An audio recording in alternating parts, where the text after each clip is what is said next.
Here with Mike with a new video. Good morning, folks. I want to talk about the importance of outlining. This refers to fiction, mostly novels, but to graphic novels as well. When I graduated college, I thought I'd write a fast paperback novel and make a few $100. So I sat down and I started writing. I made it up as I went along. And within a month, I had several thousand words that were complete nonsense, and I threw them out. It took me 30 years to learn how to write a novel, but that's because I'm a slow learner. I have come to believe in the importance of outlining, and I'll tell you my process. First of all, and I've mentioned this before, probably every video I make, is that if you're a creative person, you must carry a pad and a pen with you at all times. You're going to have your phone, but your phone is not a pad and a pen. And the importance of the pad and the pen is when you write something down by hand, you're more likely to remember it. And also, you have that written record right there. It cannot be erased.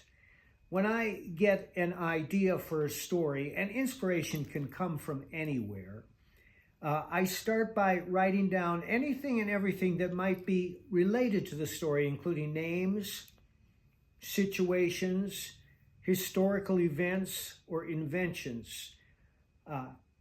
At some point, and this can take anywhere from a week to months, I reach what I call a critical mass, and that's when I have enough notes and enough idea about the characters that I can see the outlines of the story, and that's when I write the outline. The outline serves two purposes. One is a guide for me, and the other is to excite readers in your project. That is, you're not just writing that outline for yourself.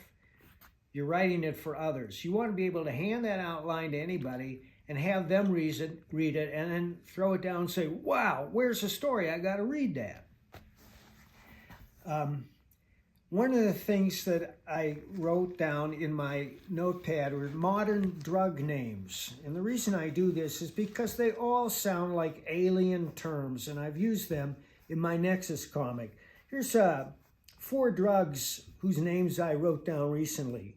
Cyfover, Arexivir, Ingrezza, Sotyktu.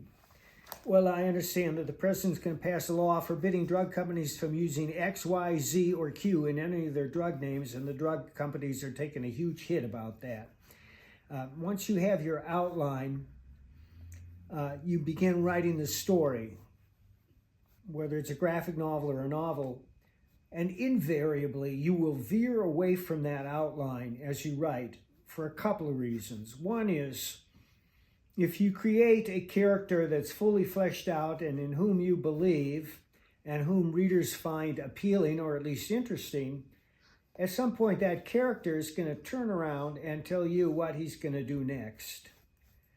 The other reason is you're going to research your story if you're any good. If you set a story in the Civil War, you're going to look up the Civil War. You're going to look up specific battles and find out who was involved and what happened there.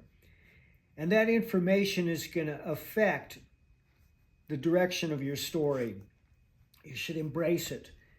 The internet is probably the greatest invention for writers since the history of writing, because it allows us access instantly to so much information. I try to write chapters of about 1,500 words in length.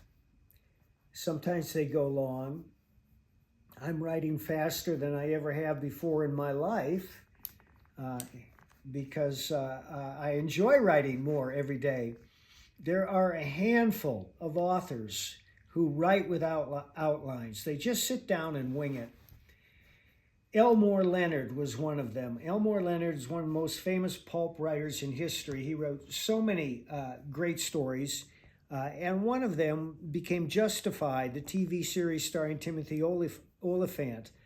He created the character Raylan Givens. Another book he wrote is called Valdez is Coming, a little-known Western starring Burt Lancaster. It's a little-known masterpiece, and I urge you all to seek it out.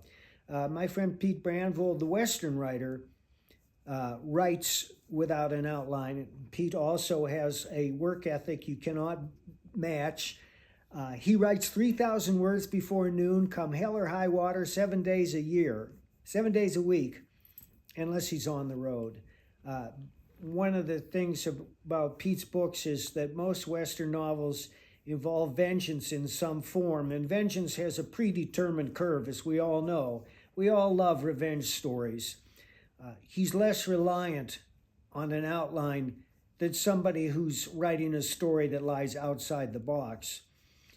So that's what I've got to say about outlines. I think it's important. Some people don't need it, but most people do. And if you do embrace the outline, it's going to take you places you never dreamed you would go, and you're going to learn a lot more that's going to inform your story. Right. Very helpful. Do you have any other helpful tips? Well, yeah, I say this every time, but I can't overemphasize it, is to take a pen and a pad with you at all times, everywhere you go, even if you're not a writer. Okay, and what would be the reason, or why would you take a pen and Well, you pad? meet a guy on a train and you say, well, you seem like an interesting guy. How do I get in touch with you?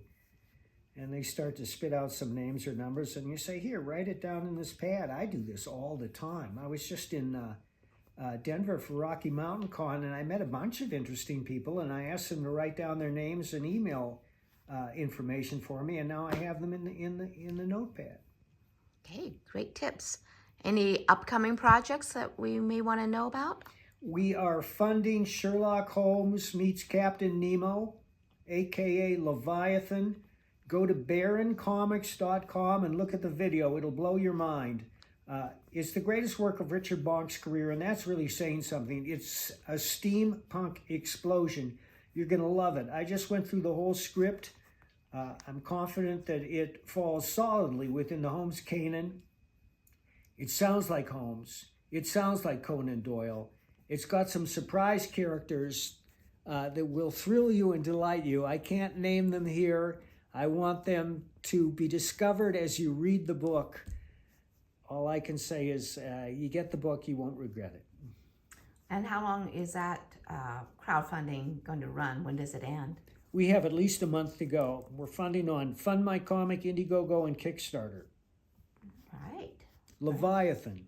Okay. And Freddie is here. Freddie, do you have something to say Freddie, to the audience? Freddie, do you have something to say to the audience? Freddie, do you want to look at the audience Look at this, Freddie. to see? See, oh. Freddie has nothing to say today. I was trying to get his We'll work attention. on that. Yeah. Okay. Well, we're so Mike's videographer, which is me, is trying to get back on track. I have been very busy, but anyway, I will get back on the Tuesday videos. That is hopefully the schedule. All right. Thank you for listening, liking, commenting, and more. And we're killing the stupid fruit flies. If you have any ideas of how to get rid of fruit flies, they're the bane on our existence right now. All right. Thank you for watching. Bye-bye.